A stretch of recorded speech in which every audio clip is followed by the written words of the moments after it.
Ahoy Captain, and welcome to the tool tutorial of the solar PV tool. Both the web tool and the Excel model will be shown and elaborated upon here for both our members and people eager or interested to buy. So this tool is intended to give you everything you need in order to make a proper business case for solar PV panels on board your ship. Before we dive into the web tool and the Excel model respectively, and also feel free to skip ahead to the fun parts or the parts that interest you, we wanted to share with you a few disclaimers. And we always start with, well, not always the same, but we typically say that this tool is always an estimate. We make generalized case studies for very specific cases, I have to admit, but we don't know the specifics of your ship or your situation. We'll always have a good look at our assumptions and how we calculate things and make sure that they also relate to you. It is ship type independent, as we will show. We'll simply take the annual solar PV output multiplied with a fixed or a constant specific fuel consumption in order to get total fuel savings. Everything else is derived from that. But we are looking into tankers and bulk carriers specifically at the moment. So make sure that if you have your ship and you are not sure if all the assumptions apply, contact the help desk or contact us.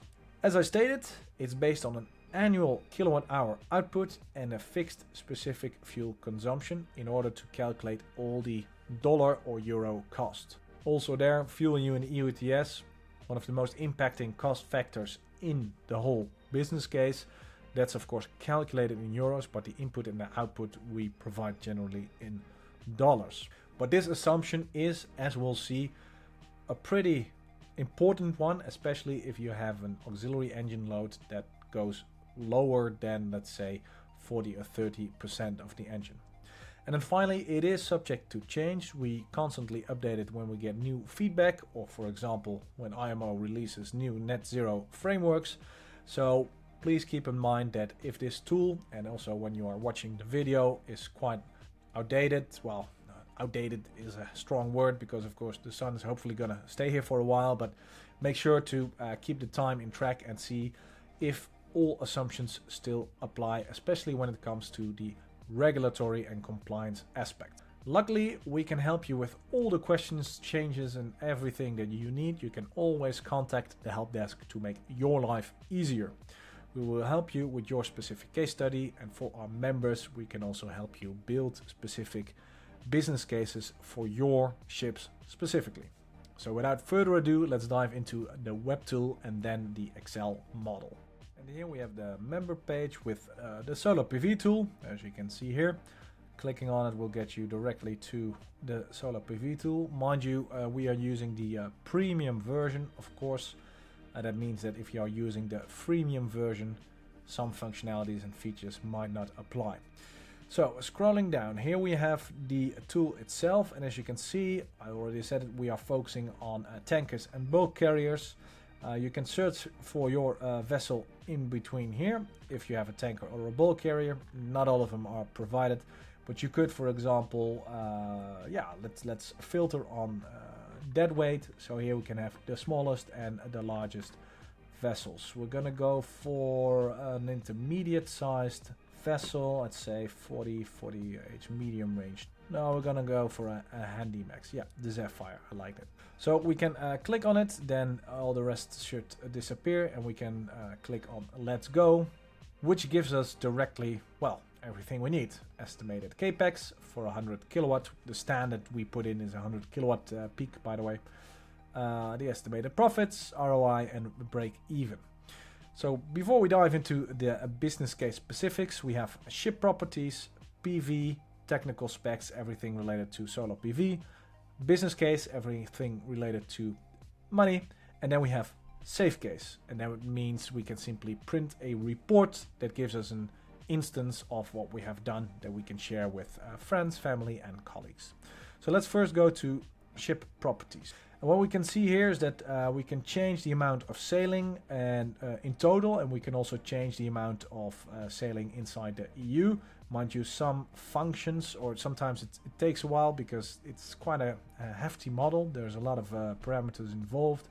So especially everything that's correlated to calculating fuel consumption and savings. That takes a long. The amount of days sailing doesn't impact things much, well, in terms of things and profit. Sailing inside the EU, that does impact your profit a lot, but that we will discuss more in depth in business. What we assume here is that sailing in EU means sailing inside EU for 100% of the time. So if we go to a 0%, then you can see later on, then we only have fuel reduction, OPEX savings, and if we do 100%, then we simply mean that the ship is sailing inside the EU all of the time. Here are the ship properties. We need to download the premium model to make adjustments, but you can see here we show this typically in order for you to have an understanding of what we have assumed in terms of main engine and auxiliary engine output. And then you can also see if that correlates with what you have. Power demand, that's pretty important because the average power demand is of course very much, well, not just dependent on how you operate the ship, but what we do is we take annualized power output generated or energy output generated by the solar PV panels. But if we have a look at the per day power demand, then these can impact the business case quite a lot. We're going to leave this now as is. If you have a look, you can also see sailing power mode there with here the hotel load. What's most important is for you to input the parameters that you typically have and do in order for the overall fuel consumption, the main and the auxiliary, as per these fuel types that you can change here, so that these are what you normally have. That's very important that, for example, you indeed have about 5,800 metric tons of HFO or whatever LFO consumption per year, because this directly impacts your savings all in all. And that also applies to the engine characteristics. What we do is we take the power demand, so the average power that you see here, we multiply that with the specific fuel consumption of that engine, so main engine and auxiliary engine. That's how we calculate everything. And then we get a main fuel consumption and an auxiliary fuel consumption that you see here. And all the fuel savings are taken from the auxiliary fuel consumption, because we assume that the solar PV panels are used to either reduce hotel load or reduce the auxiliary engine when it's running. So that's what we assume. And of course we can always download the Excel model to further enhance any parameters that we want. And that's in the second part of this tutorial. So that's it with regards to the ship properties. Going further to PV technical specs. As stated many times, this is when we are sailing in Europe, and I can show you that, for example, if we're sailing around Africa, well, of course longitude and latitude for both Africa and Europe are extremely diverse. We can change that in the Excel model, but we have taken the liberty of assuming roughly specific longitudes and latitudes that should be representative for those regions. In Africa or around the equator, we can assume that we have a roughly constant energy output, which is of course nice. In Europe we have a lot more energy during the summer days than we have during the winter days, obviously. And at technical details we can have a look at specific days, and of course it won't matter. 100 kilowatt typically won't matter much for propulsion, but if we have a look at idling or hotel load, then we can see that for summer days there can actually be quite some impact, especially if in this case, let's see, well, we have 100 kilowatt peak. Let's say our idle engine load typically is less, 40 kilowatts, 40%. Then it could be the case that we have the engine running below 40% of its normal load settings. So then we can have actually more fuel savings because the specific fuel consumption of the engine goes up. For this scenario we take 222 grams per kilowatt as our average specific fuel consumption over the entire year. Doesn't matter what your engine setting is, but you can use the technical details to have a look at a specific day in order to further investigate if that applies to you.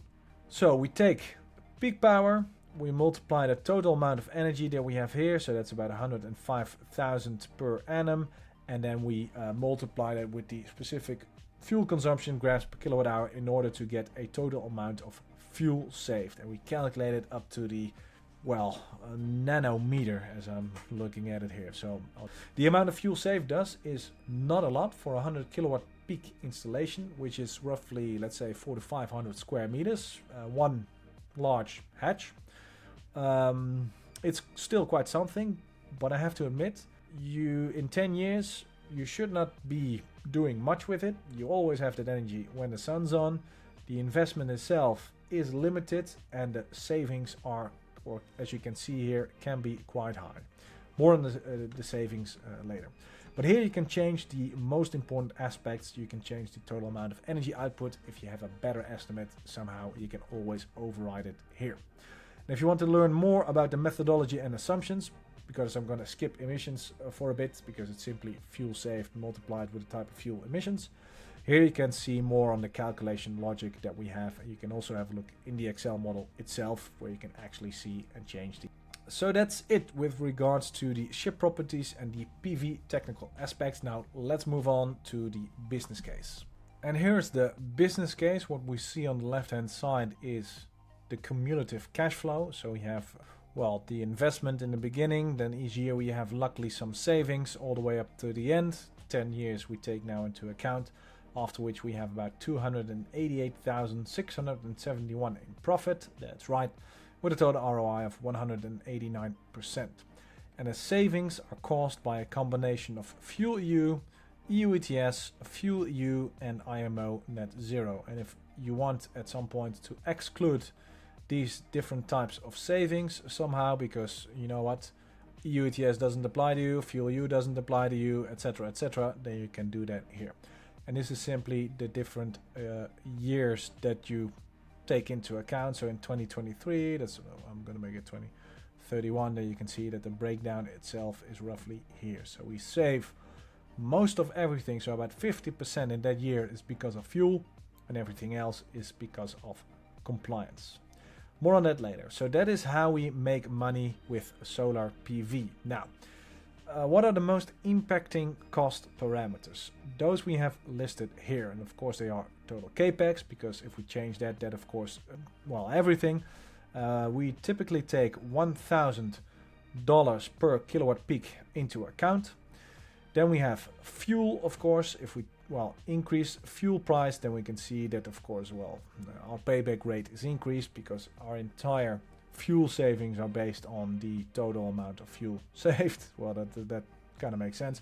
And we can also see that if it's about 300, well, that's really gonna impact our savings for quite a bit. But either way, here we can change the fuel price. Actually, in the Excel model, you can do it per year if you want. We can also change the EU ETS cost, so the cost per metric ton, sort of the CO2 tax. I gotta say, it is less sensitive to EU ETS as opposed to the other ones. The system is quite sensitive to specific fuel consumption. Only a slight change, about 10% in specific fuel consumption, will reduce or increase your payback rate with about a year. So that is definitely something to have a look at, to see what your average engine setting is, or your average load when you are providing idling, hotel load, etc., that kind of power. And of course the amount of time sailing in the EU, and I'll just show it here, because typically if we go all the way down to zero, then of course fuel EU and EU ETS costs will disappear. So then, well, it doesn't matter if you have them or not. If we're sailing in the EU for 0% of the time, then of course we don't get those cost savings. In the Excel model, well, you can change any parameter you want, also other ones, but we have noticed that these are the most impacting cost parameters, taking the assumptions into account. And then, of course, you can see the results per year here. Again, I want to restate that at the moment, not much of the IMO net zero framework is known. In fact, it's not ratified yet, but this is what we know at the moment. And of course, we're constantly updating everything as per the latest aspects. Some key regulatory aspects are included here as well. So if you have EU ETS and fuel EU selected, and you can also expand it, fuel EU here, and you have some on IMO net zero framework here, you can see the conventional cost, the solar PV costs, and then the savings for those specific regulatory aspects. And for fuel EU, we take into account that the total amount of electricity generated is considered a zero emission electricity and is basically handled the same as shore power. So you can always have a look and go to the specific sections that we have available on those specific regulations. The same apply to EU ETS, etc. There you go. So if you want to learn more, you can always have a look there. And here you can also see how changing the prices will directly impact the savings and the total costs when comparing the different modes. One thing I want to highlight is that for EU ETS we take into account a slight increase in costs per year. Actually, the increase according to all models is a lot more. It's more than the 7% per annum that we take into account here. But, you know, we can only model so much. And on a final note, fuel in this case is regarded constant as well. So just the same amount over the next 10 years. Lots of assumptions, but I gotta say that this tool, of course, gives you very quick and clear insights on the business case, and by business case we mean payback rate, ROI, investment versus how much time does it take to get my money back. If you really want to dive into it, I recommend you to download the tool itself, and that we're going to do now. If you scroll down, here we say available soon, but you should be able to download the tool here. So let's have a look. And here we have the Excel model. We are currently working version 1.08. Most of the disclaimers and assumptions we've already handled with the previous one, with the web tool explanation, but I want to go through a few of them first, and especially the ones that we used for the Excel modeling itself. We always advise you to make a copy just in case before you start breaking stuff, and all the general disclaimers about no rights can be deserved, blah blah blah, those are included here.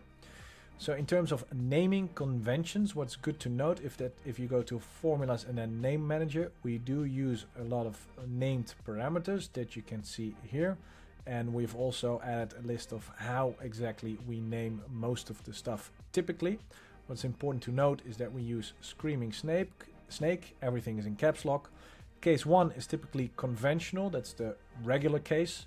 Case 2 is typically solar PV, that's the case of your ship with solar PV installed. We are using sailing and idle modes of operation, no working or shore power for this model. We also use underscores a lot, because if you use spaces when referring, looking, indexing stuff, then you get a lot of errors. So that's why we have underscores when we name stuff. We try to do everything in SI units, euros or dollars. We typically do input and output in dollars, all calculations in euros, and that has to do with the fact that fuel and EU ETS calculations are in euros. And finally, percentages. We typically take not a percentage layout in Excel, but we write down 100 if we use 100%. So if you see a name percentage divided by 100, that's why that is. You'll also notice that in terms of how we calculate things, we use a lot of tables and do a lot of linear algebra, you could say, to look up stuff. If you're confused by that, always contact the help desk. But basically, it's just a lot of VLOOKUPs, HLOOKUPs, and indices, because we simply take a lot of tables, calculate parameters. It's not rocket science, but it can be daunting because it's simply a lot.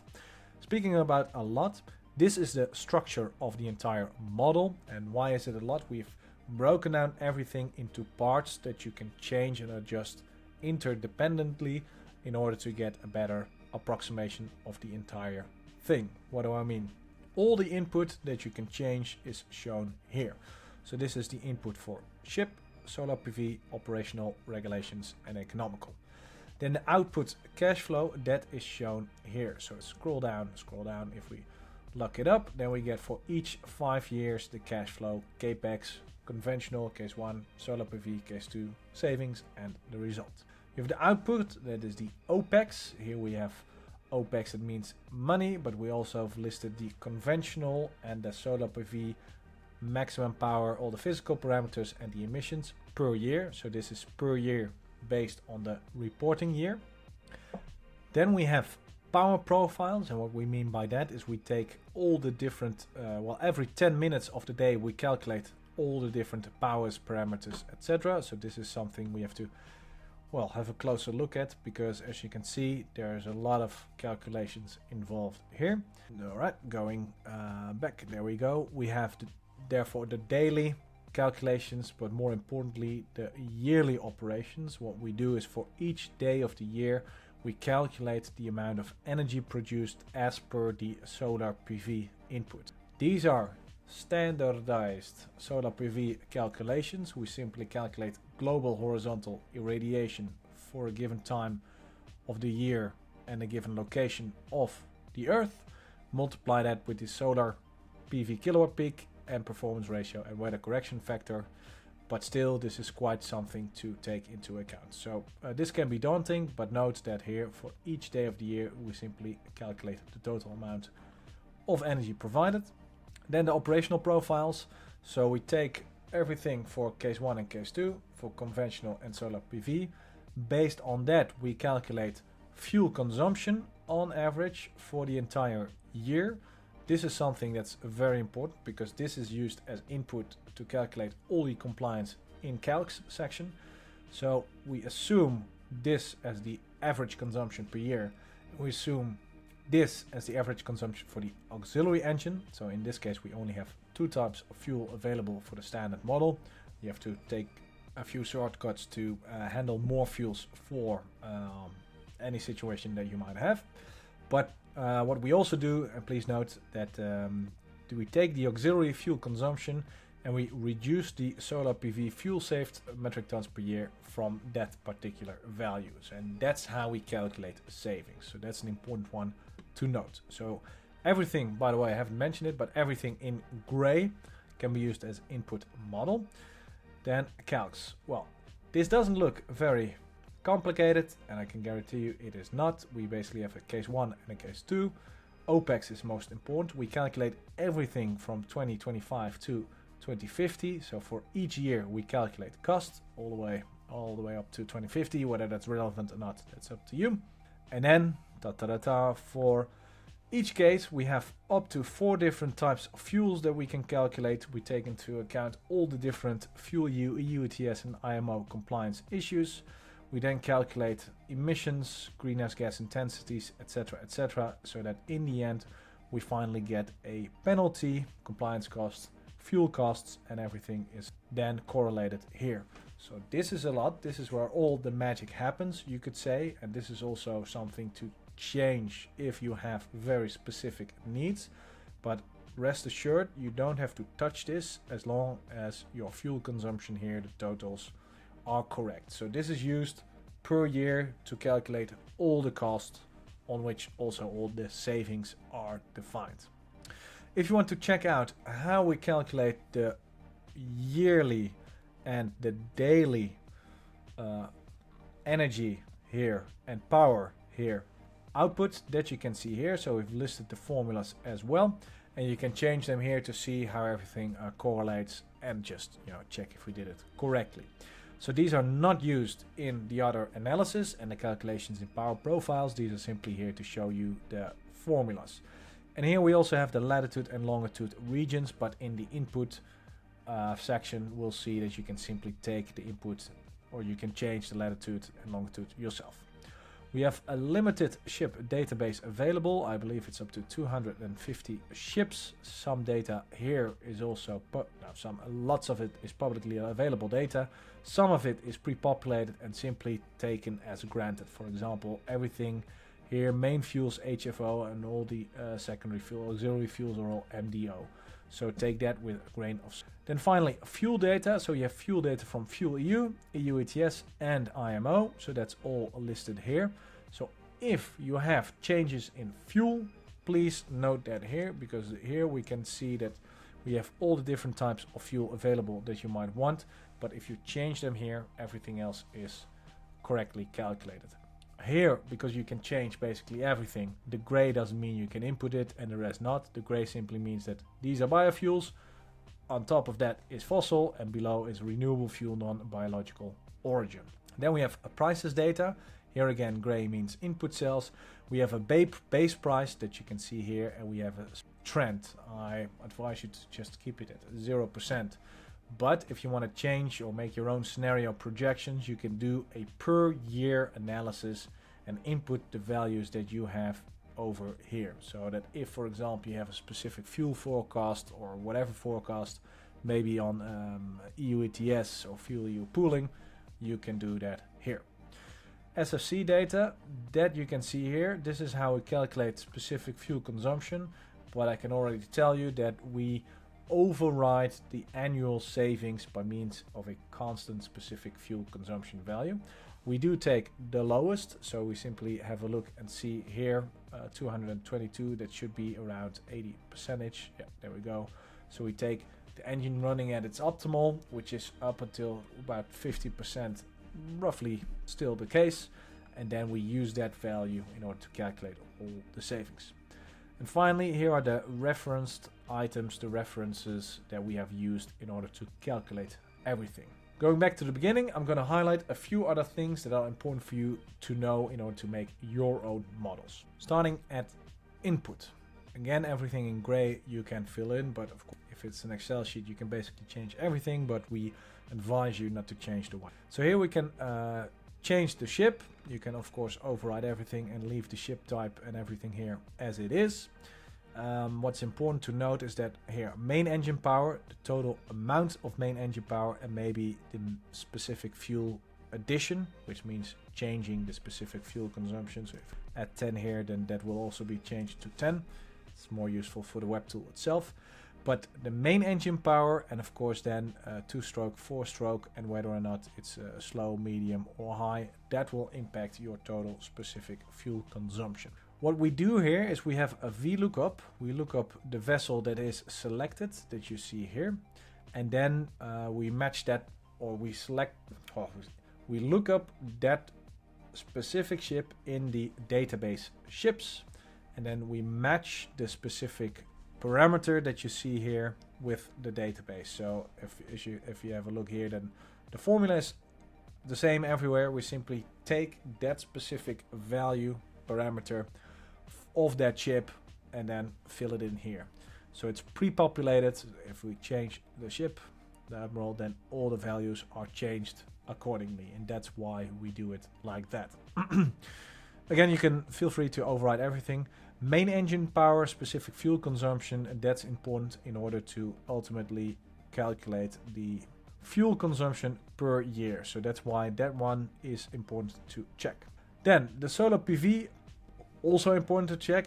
Maybe the most important, of course, for this tool. We have 100 kilowatt peak standard. So that's just, I wouldn't say roughly one hatch, because that really depends on the ship. But if you have good panels, I think you can get close to 100 kilowatt peak for one hatch, depending on what you do about the accommodation. Then we have performance ratio, transmittance and weather correction. As you can see, you can change them here, but these are standard values that we use.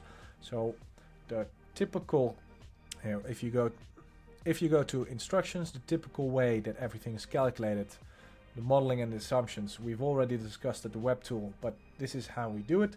So the fuel saved, the solar output per year multiplied with specific fuel consumption, and then the energy kilowatt hours per day is calculated using this particular function that you can see there. And that's what we saw, of course, more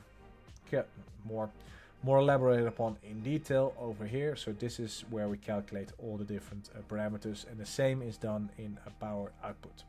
So I'd advise to just keep these the same.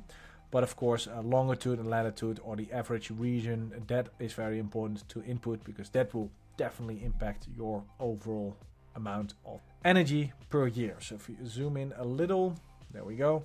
So this is the amount of kilowatt hours per year. If you have a better estimate, you can override it here, but basically we take the yearly summed average of the solar PV table. Then we have a specific fuel consumption. So a certain amount that's taken from the auxiliary engine, and with that we get a total amount of fuel saved per year. So for example, if you know you can do better or worse, you can always override that here. With a specific solar PV capex, we always assume $1,000 per kilowatt peak fixed and a day of the year that we can input, but this day of the year only gives you the specifics for the single day up until here. This part is what we use to calculate the fuel savings per year, because also all the compliance is calculated per year. The amount of operational days and everything running can be changed here as well. What we recommend is having a look at the amount of time you sail inside the EU, so time spent inside of the EU from an EU port to an EU port. Then we have intra-EU, that's from and to the EU, so that's from an EU port to an outside port or vice versa. And then we have time spent totally outside of the EU, in which EU ETS and fuel EU are not taken into account. Then we have the reporting year. This is the year that we want to have a look at, especially when looking at OPEX, etc. A basic price for European allowances to calculate EU ETS, and then the fuel EU zero emission energy. As you can see here, what we typically do is we take the total energy output and we input it here in order to get the full fuel EU compensation. If that's not the case somehow, your class says, no, we cannot use solar PV as a zero emission technology or whatever, or you haven't, measured it properly, that could happen, then this should be changed as well. Fuel prices, and then finally some things for the business case, inflation, net present value, and the exchange rate. Change the year for which you do the calculation. In output cash flow, as you can see here, if we do 2025 to 2035, which is the basis for all calculations, 10 years, well, 11, then you can see here that everything else is taken as 0. So these you can also change. I'm going to give them a gray color. So input values, basically, well, all of them are taken from some other place where they are calculated or where they are stated in a database, such as the ship database or the calculator. So let me have a quick rundown of the two most important places where we calculate stuff, because that's really where the magic. The first one is power profiles. So what do we do here? The basis is we have a case, conventional solar PV, case 1 conventional, case 2 solar PV. We have different operational modes, sailing and idle. We can do more. You can also copy in more, but well, this is an approximation. And for each case we have a specific power demand dependent on the auxiliary engines and the loads that we used, and we calculate for each 10 minutes of the day the power demand over time. We also take a specific a randomizer, but that's, well, you can remove it, but that's just simply to get good graphs. And then for each 10 minutes we do it as follows. So we have a look at the total engine power as it should be running, then we calculate the engine load per engine, then we calculate a specific fuel consumption as per the engine load, and then we convert that into a certain amount of energy and mass required. And as you can see here, what we normally do, and that's discussed here in power profiles, engine mass calculations for different operational profiles, then you can see that we can actually take different blends, different amounts and types of fuel in order to calculate, for example, what happens if you blend with biofuels, etc. At the moment in this model, we have, well, not given you the opportunity to input that per se. We only have one main fuel and one auxiliary fuel, which, well, makes things a lot simpler, because we simply take the load, the specific fuel consumption, and then we get the amount of fuel. If you need it, contact us. We can include it here, but that really depends on how your ship drivetrain is set up. In combination with solar PV, that's very hard to say, because we've done it for every 10 minutes like this, because in case 2, especially if you look at idle, what we do in terms of power demand, we take engine power for both idling and sailing. We take the conventional case, so case 1, well, I have to show you here, so case 1, and then we redact the amount of solar for that specific time instant. And of course, only during the day the sun comes up, and that's when we get a solar PV output, and then of course the total output is reduced. As you can see here, 530 minus 17 is 5. So that is step 1, and what we then do based on that engine power, we calculate the engine load, we calculate the specific fuel consumption, and if in the case you have multiple types of fuel, we also calculate all the different fuel blends shares, so in kilograms or energy of that particular fuel. For this model, we've given you the selection only to use one fuel for main and one fuel for auxiliary. The pieces are there in order to do it with different fuels, but I would recommend to contact the help desk because we would need more information, the specific drivetrain that you have in order to fully know how the solar PV energy is used for propulsion, for auxiliary, for whatever. So that's why we haven't given you that particular option right now. But this is for one specific day over the course of the year, and that's how we calculate the matters. That's how we calculate things. Please note that we take into account a specific day of the year, 85, that should be representative, somewhat representative for the whole year, but that really depends. It's pretty hard to get one specific day for the entire year for all the locations in the world. So please take that into account, and you do that by going to fuel consumption here. And here you see the yearly fuel consumption for main and auxiliary.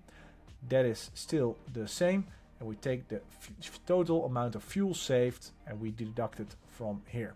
So this also means that we assume that all the fuel is taken from the auxiliary fuel consumption.